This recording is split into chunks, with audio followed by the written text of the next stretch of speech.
Kula inget bae waktu harita Agus Junara jadi bupati, kemudian nyana diondang, nyana hadir. Salah satu ucapan nana nyentil ke para kiai, cek nyana perayaan maulid dirayakan, perayaan haul dirayakan, wali-wali disebut, tetapi kenapa cek nyana masih demen pakai Samarenda, termasuk kiai yang ada di sini yang melaksanakan haul Tuan Syekh Abdul Qadir. Saya tahu kiainya masih seneng pakai Samarenda. Kula dicatat di hati kula tepoho datang ka kuari. Begitu kula kapanggil dari jeung Agus Junara, sasalaman 4 mata mau diceritakan di mana-mana. Kukula diceritakan sasalaman. Sebentar lagi Pak Bupati akan dihinakan oleh Allah, sebab sudah menghina wali-wali Allah di tempat orang ramai.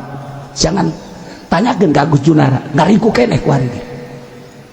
Kula ngomong 4 mata ente dindol baja lemah, sebentar lagi akan masuk penjara. Kula mah ngomong gitu ge padahal mah teu ngadoakeun lillahi taala, demi Allah henteu. Henteu eta ngomong gitu ge kalau pasal ngomong mah eta mah. Heuh kalau pasal ngomong. Begitu Agus Junara tek masuk penjara. Ya Allah ya Rabbi hampura abdi teu ngadoakeun Gusti. Eta mah kalau pasal ngomong karena nyana teu menghargai kiai-kiai. Karena nyana teu menghargai wali-wali.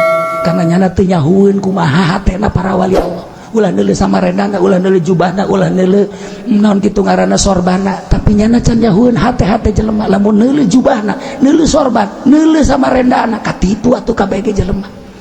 Berarti anggapan nyana wali teh jelema rudin kos jelema tukang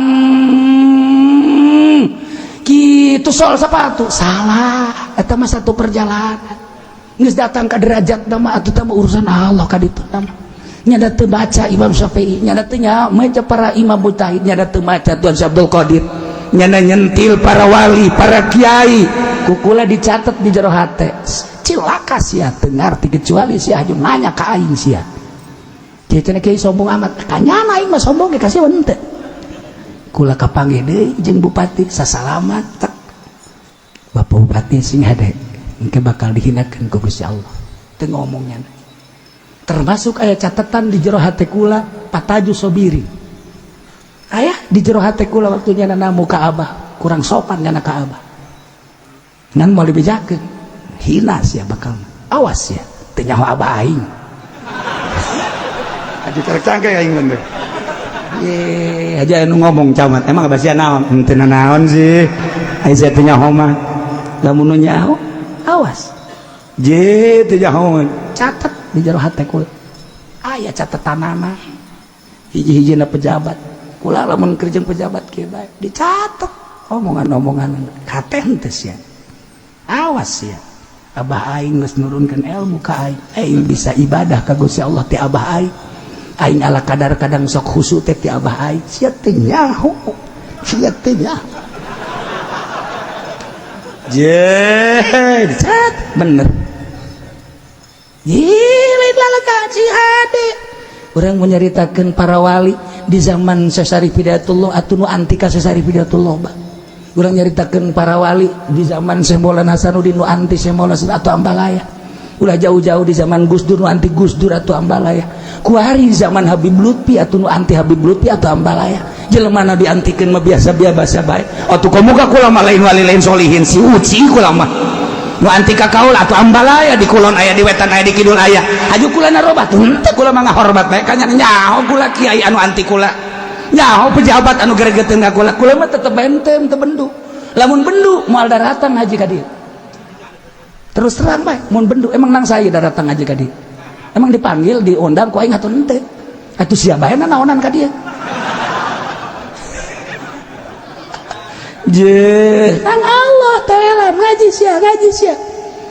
sia batur nu bendu pek bae tuh masalah teu nyahoeun hate kula nyana hanya istriku yang tahu hatiku.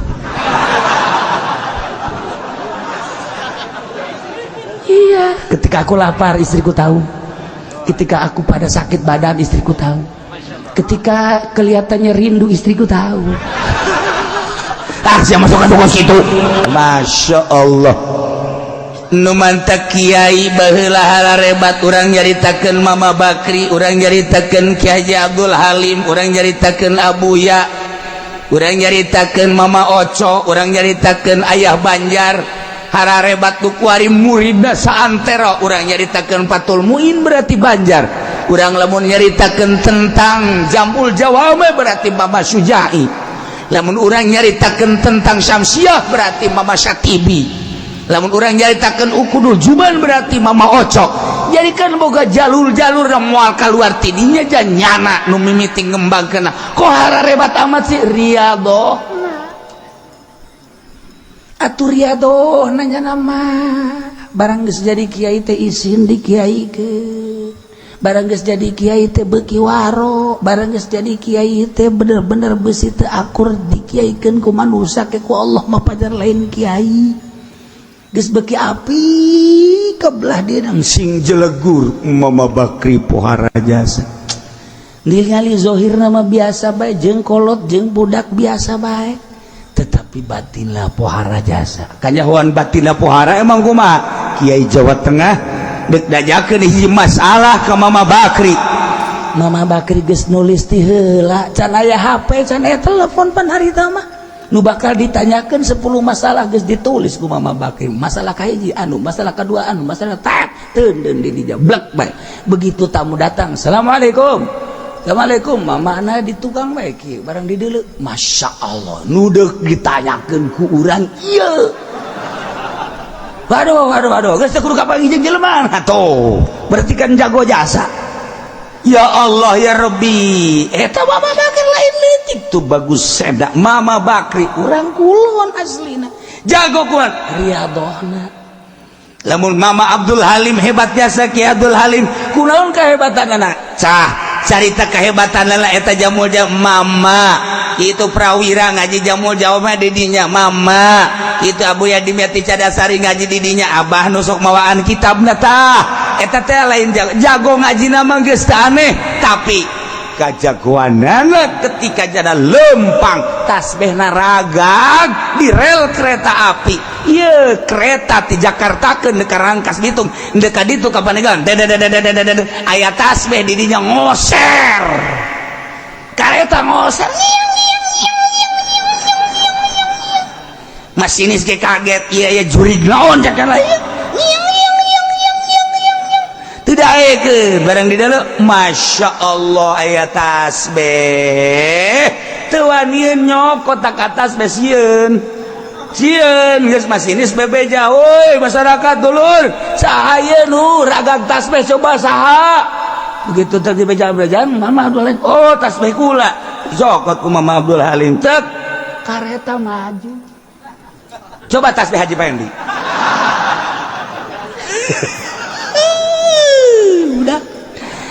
tasbih Haji Pendi mah datang ka leungit deui datang ka leungit deui bari leungit tasbih teh nya nambah uga tasbih barang kan tilok dicekel aya leungit mah tilok diwirid ai tasbih diwirid bae mah tilok leungit atuh tasbih leungit masyaallah lah cek nya jeung Allah ieu hitung-hitungan nama teh subhanallah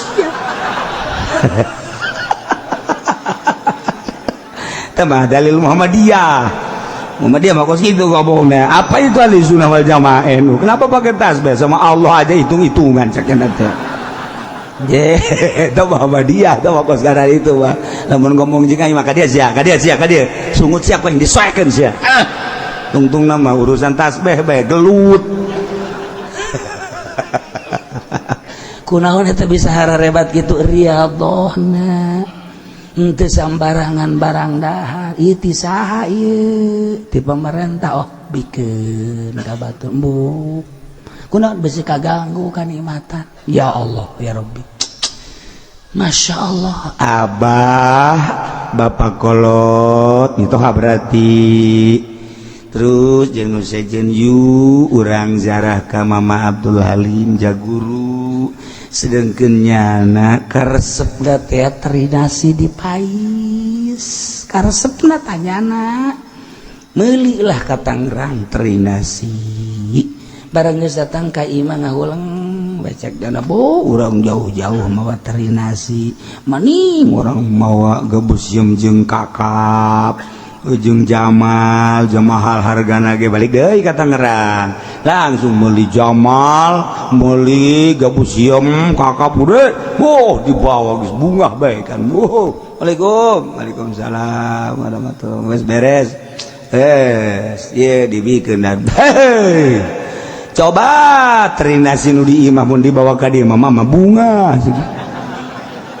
cek abah teh kanyawan we teh terinasi geus aya dibungkus dek dibawa tuh kunaon mau kos kieu cek ada teh geus dibungkus teu kita dibawa tinggal mawa doang ditinggalkeun naonan cek teh eta saha nu ngabejaan naon eta riyadho namanya teh riyadho teh artina ieu mawas diri tah ngalawan nafsu ngajar nafsu makin dikiaikeun makin inggis makin dikiaikeun makin hati-hati kuari lain gitu ke mana kiai naik aing bisa jadi mama kieu baheula kiai malu naik